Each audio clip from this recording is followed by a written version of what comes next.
بسم اللہ الرحمن الرحیم نحمدہ ونصلی علی رسولہ الکریم اما بعد۔ نادر علی کے حوالے سے میں نے آپ حضرات کی خدمت میں عرض کی، اس پر میں نے کچھ عنوانات آپ کے سامنے پہلے بیان کر دیے ہیں کہ جس طرح روافض اور اہل بدعت میں بریلوی رضاخانی لوگ یہ کوشش کرتے ہیں کہ وہ نادر علی کو جائز ثابت کریں،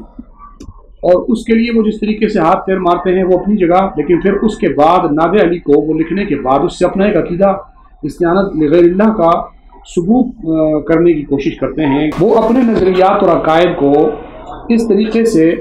بعض بے سروپا روایتوں پر رکھ کر ثابت کرنے کی کوشش کرتے ہیں، چونکہ نادر علی کو ان کو ثابت کرنے کے لیے ان کے پاس اور کوئی نہیں ہے سوائے شاہ ولی اللہ محدث دہلوی کی الانتباہ فی سلاسل اولیاء اللہ کے، کہ اس سے بھی صرف اور صرف دعائے سیفی اور جواہر خمسہ کا لفظ دیکھ کر یہ فوراً جناب وہ ثابت کرنے کی کوشش کر دیتے ہیں۔ میں نے آپ کے سامنے یہ بات پہلے بھی بیان کی تھی کہ تحفہ اثنا عشریہ اگر آپ نے پڑھی ہو تو آپ کو پتہ ہوگا کہ اہل بدعت روافض کا ایک طریقہ رہا ہے کہ اکثر طور پر روافض اپنے بزرگوں کی کتابوں میں کوئی بات چھیڑ دیتے ہیں، ڈال دیتے ہیں، اور پھر دوسرے بزرگوں کو جناب ان کی کتابوں میں بھی اس طریقے سے تحریفات کرتے رہتے ہیں۔ یہ سلسلہ چلتا آ رہا ہے۔ میں نے بتایا کہ جواہر خمسہ کے جتنے نسخے موجود ہیں، یہ نسخے خود جواہر خمسہ کا جو پہلا مرتب ہے جس نے شاہ ولی اللہ سے پہلے اس کو ترتیب دیا ہے، وہ خود مان رہا ہے کہ اس کے پاس جواہر خمسہ کا صحیح نسخہ اس کو دستیاب نہیں ہو سکا۔ پھر سوچنے کی بات یہ ہے کہ وہ جواہر خمسہ جو شاہ ولی اللہ کے سامنے تھا وہ کون سا تھا، اور جو اس مرتب نے جو ترتیب دیا ہے وہ کون سا ہے، اور جو آج میرے اور آپ کے سامنے وہ کون سا ہے، اور احمد رضا نے جواہر خمسہ کے کس نسخے کو سامنے رکھ کر اس سے اپنا استدلال کرنے کی کوشش کی ہے۔ یہ ساری چیزیں ایک انتہائی درجے پر انسان کو شکوک و شبہات میں ڈالنے والی ہیں، وہ آپ حضرات کے سامنے میں نے بیان کر دیا۔ لیکن یاد رکھیں کہ یہ کیوں کیا گیا شاہ ولی اللہ کے ساتھ یا دہلوی خاندان کے ساتھ، یہ ظلم کیوں روا رکھا گیا؟ کیونکہ دہلوی خاندان شاہ ولی اللہ محدث دہلوی رحمۃ اللہ علیہ سے لے کر شاہ اسماعیل شہید رحمۃ اللہ علیہ تک اور اس کے بیچ میں جتنا عرصہ گزرا اور تمام دہلوی خاندان، چونکہ یہ توحید پرست لوگ تھے اور انہوں نے جو اشاعت و توحید کا جتنا کام کیا اور جتنا نشر و اشاعت کی سنتوں کی، تو وہ کسی سے ڈھکی چھپی نہیں ہے، لہذا رضاخانیوں نے یہ کوشش کی کہ خود کو جو ہے وہ اپنی غلط رسم و رواج کو اور غلط نظریات کو بھی لوگوں کے سامنے ثابت کریں، اور وہ بھی نعوذ باللہ شاہ ولی اللہ محدث دہلوی اور دہلوی خاندان کے کندھے پر رکھ کر، تو یہ طرز انہوں نے شروع کیا۔ تو میں نے اس پر شاہ ولی اللہ کا مسئلہ توحید اور استعانت پر عقیدہ میں نے آپ کے سامنے بیان کیا۔ اب میں ان کے بہترین ان کے جانشین اور ان کے حقیقی طور پر جو جانشین تھے شاہ عبدالعزیز محدث دہلوی رحمۃ اللہ علیہ سے بھی میں آپ کے سامنے یہ بات پیش کر دوں کہ شاہ عبدالعزیز محدث دہلوی رحمۃ اللہ علیہ بھی شاہ عبدالعزیز محدث دہلوی رحمۃ اللہ علیہ بھی جو ہے استعانت کے باب میں کیا نظریہ رکھتے تھے وہ میں آپ کو بیان کر دوں۔ میرے پاس اس وقت شاہ عبدالعزیز محدث دہلوی رحمۃ اللہ علیہ کی فتاوی عزیزیہ ہے۔ اس فتاوی عزیزیہ میں شاہ عبدالعزیز محدث دہلوی رحمۃ اللہ علیہ فرما رہے ہیں کہ صفحہ نمبر 121 فتاوی عزیزیہ فارسی والی، اس میں لکھا ہوا ہے کہ منہ درباب استعانت با ارواح طیبہ دری امت افراد بسیار بوقوع آمدہ کہ آن جہال و عوام انہا میکنن و اشارہ و ہر عمل مستقل دانستہ ان بلا شبہ شرک جلی است۔ یہ شاہ عبدالعزیز محدث دہلوی رحمۃ اللہ علیہ نے واضح طور پر یہ کہا کہ یہ تو شرک جلی ہے جو ارواح طیبہ سے جس طریقے سے امداد اور استعانت ہوتی ہے۔ آپ کو فتاوی عزیزیہ اردو والی کا میں اسی کا ترجمہ بھی آپ کو بتا دیتا ہوں۔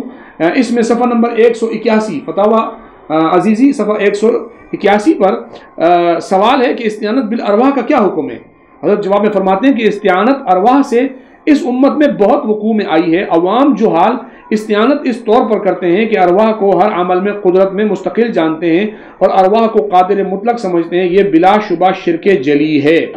یہ آپ حضرات کے سامنے واضح طور پر یہ بات سمجھ میں آ گئی کہ شاہ عبدالعزیز محدث دہلوی رحمۃ اللہ علیہ اس طریقے سے امداد کو جو ہے وہ شرک سمجھتے تھے اور ناجائز سمجھتے تھے۔ شاہ عبدالعزیز محدث دہلوی رحمۃ اللہ علیہ نے اسی فتاوی عزیزیہ جلد دوم میں صفحہ 104 پر بھی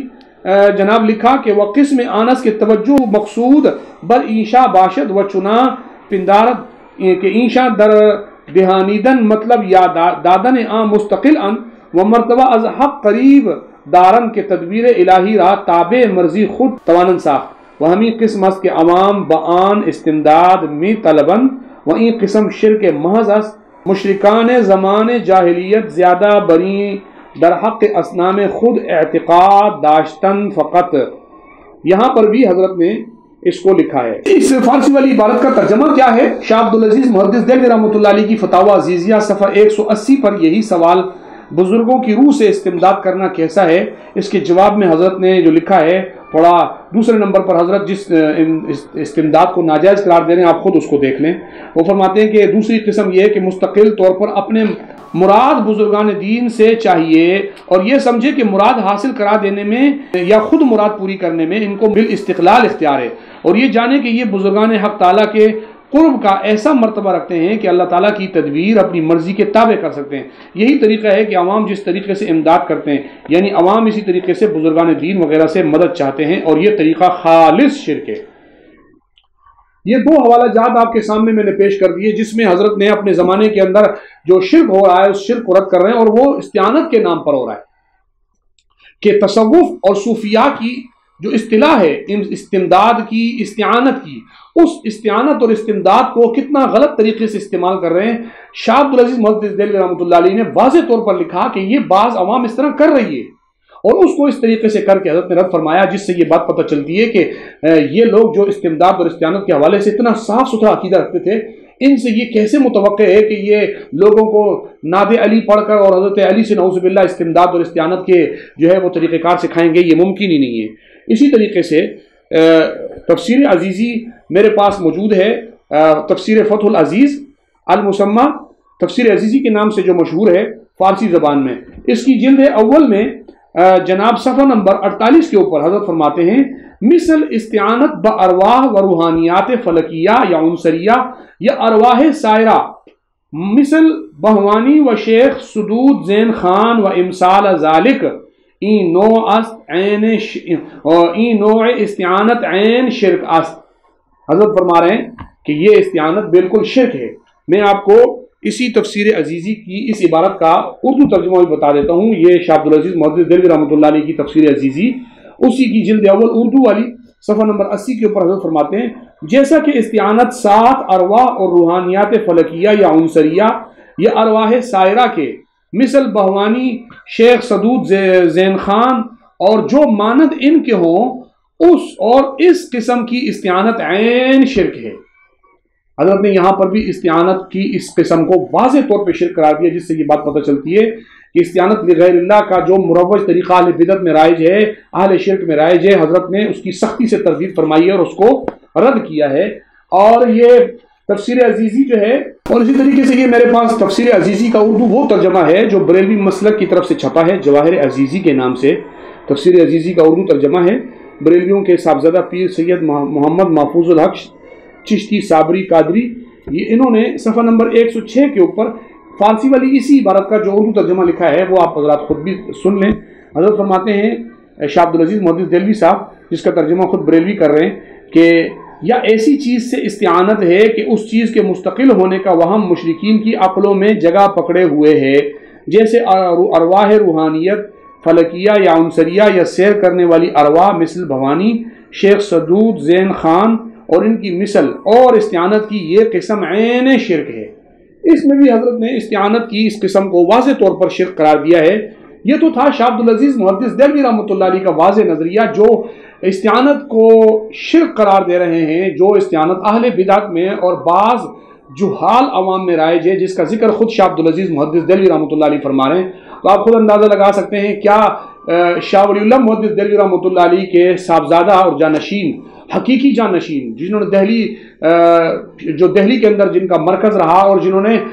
ہند اور عرب اور دنیا کے ممالک کے اندر جن کی وجہ سے آج دین بہت ڈنکے دین کا بج رہا ہے، جنہوں نے محنت کی اس میں، وہ شاہ عبدالعزیز، اگر ان کے والد شاہ ولی اللہ محدث دہلوی نے ان کو ناد علی اور اس طریقے سے شرکیہ پکاروں کا یا استعانت لغیر اللہ کی طریقہ کار سکھایا ہوتے، کیا شاہ عبدالعزیز محدث دہلوی رحمۃ اللہ علیہ اس اپنے والد کے نقش قدم پر چلتے ہوئے وہ والے کام کرتے یا اس سے روکتے؟ صاف پتہ چل رہا ہے کہ شاہ عبدالعزیز محدث دہلوی رحمۃ اللہ علیہ کا ہرگز وہ عقیدہ اور نظریہ نہیں تھا جو آج کے اہل بدعت ان کی طرف اپنے آپ کو منسوب کر کے رکھے ہوئے ہیں۔ شاہ عبدالعزیز الحمدللہ اہل سنت کے عالم تھے، اور آج علماء دیوبند اہل سنت والجماعت ان کے طرز اور طریقے پر چل رہے ہیں، اسی لیے وہ استعانت کی ان صورتوں کو بالکل ناجائز سمجھ رہے ہیں۔ یا باطل کو شک مفتی نجیب اللہ عمر، داعیین دین حق مفتی نجیب اللہ عمر، کئی نجیب نجیب اللہ عمر